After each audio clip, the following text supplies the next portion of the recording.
Hey guys, Dan's Restorations back in with another video for you guys. I know it's a different location. still in the garage, but I don't have a great stand, so I just have a small tripod with my phone on it on the shelf of my workbench. So give this a try.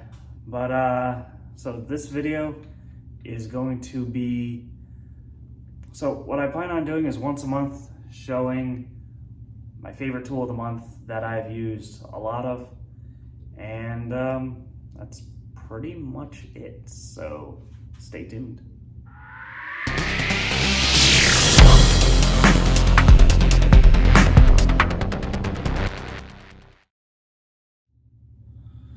So let me just start by saying that it doesn't have to be a tool that I got this current month, or it doesn't have to be a tool that I got this month. It could be a tool that I got a couple years ago. It's mainly a tool that I've used constantly over and over again, and I'm just happy with the tool, happy with the purchase that I made or gift that I received. But the winner for the month of June is the Bauer Angle Grinder.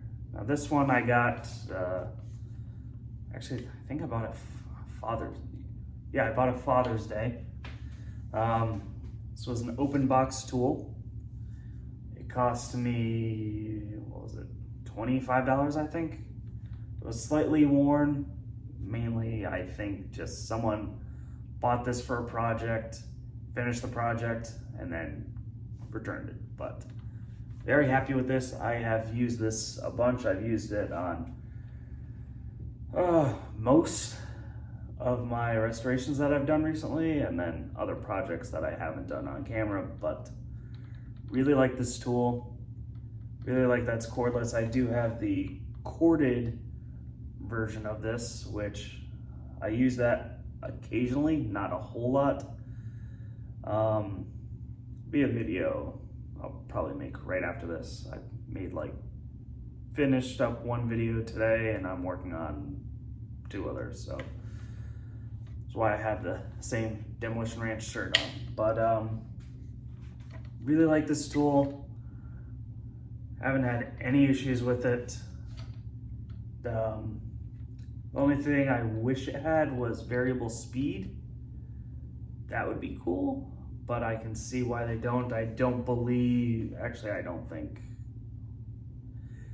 never mind, but I do think it'd be cool if they did have a variable speed version of this, but that's just me. I mean, I could always just use a sander, really, but really like this. Very, very happy with this, but just wanted to share this with you guys, and then we'll see what July brings. Who knows, maybe there's a tool that I haven't bought yet that I'll just blow my mind. I'll be very happy with. I'll just use a bunch of times in a bunch of videos. So that's pretty much all I got for you right now. Thank you for watching. You know what to do.